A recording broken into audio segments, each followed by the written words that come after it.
Shri Tripura Rahasyam MahatmyaKhandam Chapter 7.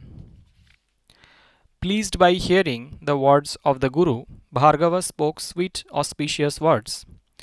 O auspicious Guru, what is the form of the transcendental Tripurambika who has been mentioned by you? What is her origin? What is her nature?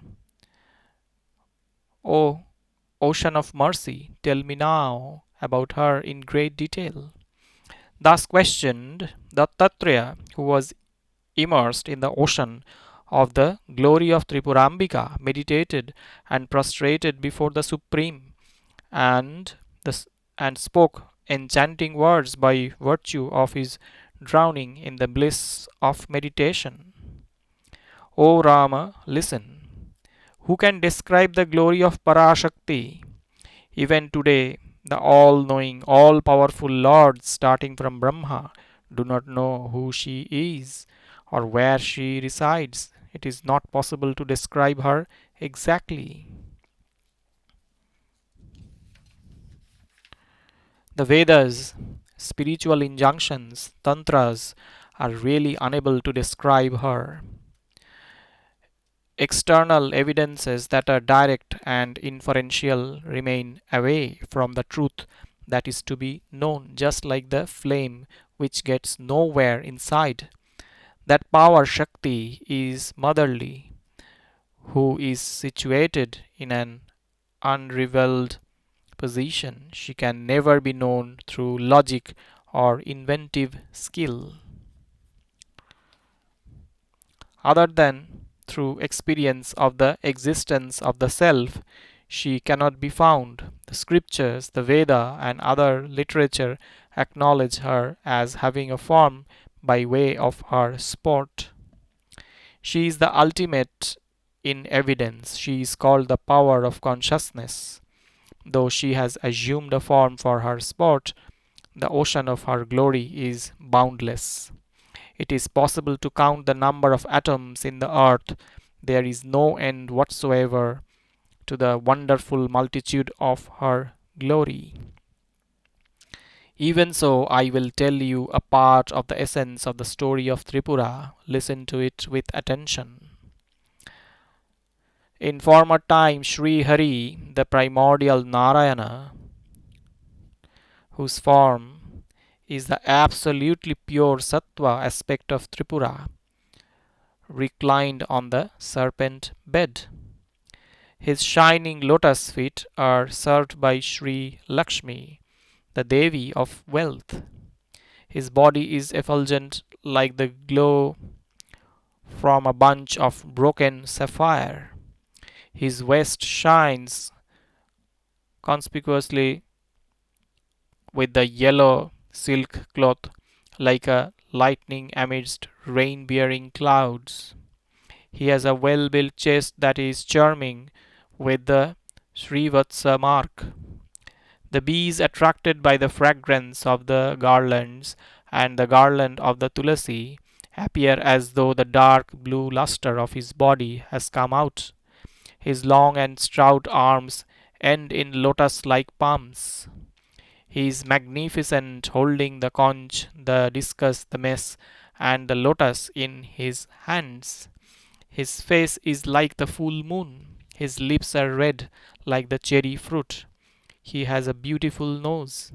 He is charming with a pair of earrings that resembles crocodiles. His auspicious eyes humble a pair of fully blossomed lotus.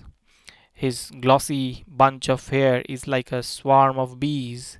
His head carries a beautiful crown bedecked with an array of strange gems.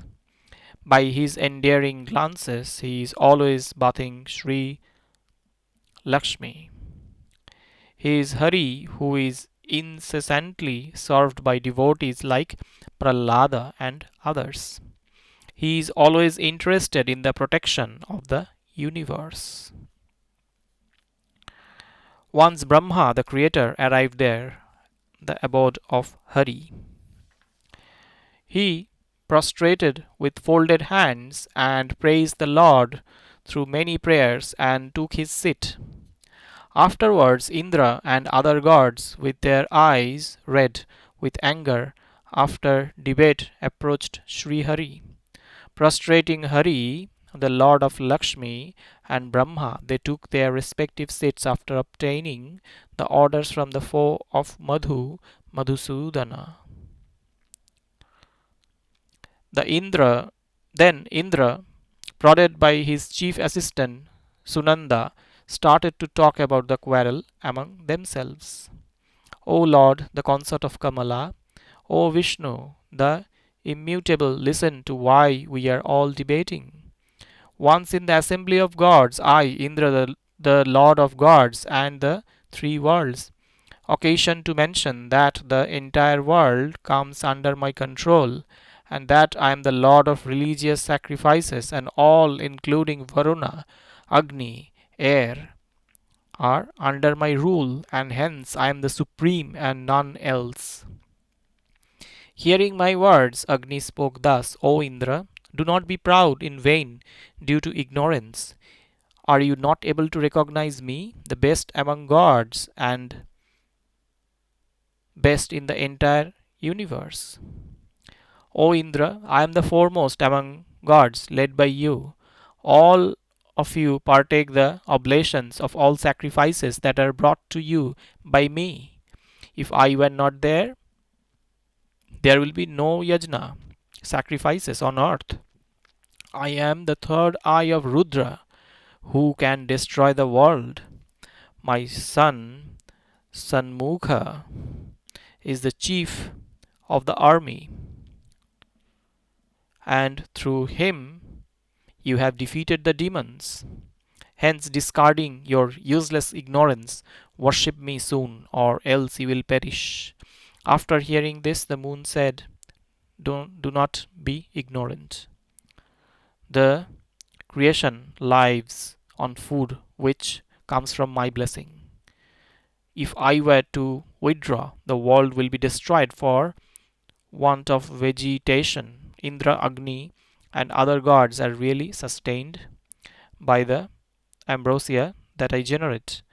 By needless pride, all of you should not meet peril. Listening to these words, the wind god became really furious. O moon, you are boasting in vain. Am I not the annihilator who can in a moment reduce the entire world, consisting of Indra, moon, fire, gods, men, and demons, to a state of memory of the past? Due to your offensiveness, if I were to destroy the world, there could then be no moon, nor Indra, nor Brahma, Vishnu, Rudra. How can the others remain? Then my friend Agni, supported by me, will in no time burn the entire universe. Therefore, I am the fastest and strongest. O Agni, having you as my junior, I will reduce everything to a knot. Tell me if anything can move without my grace. I alone am the supreme, and the world is active because of me. Thus a quarrel started in the assembly in heaven. Some gods supported Agni, some others supported moon, a few followed the wind god, and the remaining joined my side. During such an argument, the angry gods involved in that raised their weapons. Then their preceptor Brihaspati pacified them with his words: O gods, do not get destroyed. Listen to me with love. Janardana, who sleeps on the ocean, knows the reality about your debate. Therefore, you go quickly to the milky ocean and fall at the feet of the Purushottama, the great cosmic being, and calmly become aware of the truth from him. Hence, we have come to your lotus feet. O Lord, destroy our doubt. You are the refuge to gods during distress.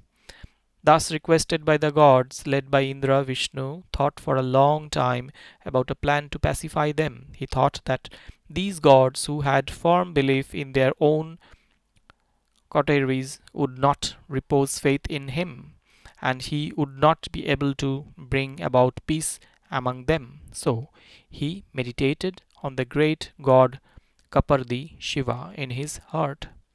Thus invited through meditation, Shiva appeared in their assembly. Shiva, with a crystal clear hue, was seated on the bull with Ambika by his side. He was shining with matted hair, crown, and crescent moon on his head. His head was bright with a celestial river Ganga, looking like a garland of malati, a kind of jasmine flowers. He illuminated the quarters by the flame burning in his eye on his forehead. His forehead was extremely beautiful, with the bright mark of the 3 lines of ash. His mirror like cheeks were shining from the reflection of the ruby on the hood of the ornamental serpents in his ears. With the ambrosia of his loving glances, he was showering Sati Gauri.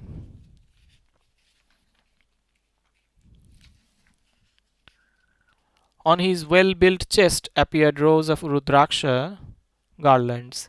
In his lotus-like palms he bore the deer, the axe, the signs of boon and protection. His beautiful body was glittering with the tiger skin tied around his waist. His upper garment was the skin of an elephant. His body was smeared with ash, shining on his luminous bull that was like a mountain of camphor. He was seated in a great simhasana which was made of 9 types of gems. He was beautiful in his padmasana posture of his lotus like feet. He was attended by the Pramathas, eminent devotees like Bana, Nandi, Bringi, the illusory aspect of Parashakti Tripura. He, the Maheshwara, the foremost lord, engaged in the act of destruction, appeared before the gods. Seeing him, the gods, led by Vishnu, prostrated and worshipped him. Thus, worshipped by them, Bhava, Shiva, alighted from his admirable bull and embraced with happiness. Vishnu, the lord of Lakshmi, then, along with the gods of Janardana, he took his seat. Knowing the mind of Murari Vishnu and looking at the gods overpowered by quarrel and hatred, Shiva, for the welfare of the world, prayed to Tripurambika, the creatrix of the world. Understanding the act of Shankara, Vishnu and Brahma bowed and meditated on her with a pure mind, remembered thus by the 3 causal persons. The transcendental Great Mother manifested herself in order to protect the universe. At that time arose a great sound like the severe striking of a thunderbolt. That mighty sound which enveloped the universe rendered trivial the sound from the striking thunderbolt. Then soon the northeastern quarter blazed as if the brilliance of crores of lightnings occurred at the same time. By that sound and luminance, the gods, including Indra, Agni, and Vayu, became blind and deaf and trembled with fear. Fainting, they fell on the ground like uprooted trees. They were unconscious of dislodged clothes, fallen crowns, and ornaments. With their limbs stretched on each other, some gods fell in groups, some here and there.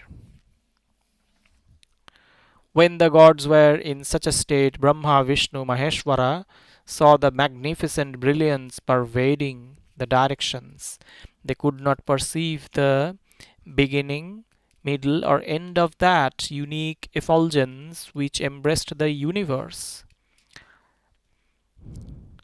Cognizing that great unparalleled brilliance which had spread from the nether world to the boundaries of heaven as the grandeur of the spot of Parashakti, the causal lords fell prostrate on the ground and surrendered to her with devotion. Witnessing that wonderful manifestation, they again and again bowed, then, with folded palms, set out in prayer to the Universal Mother. End of the 7th chapter of the MahatmyaKhandam of Sri Tripura Rahasyam.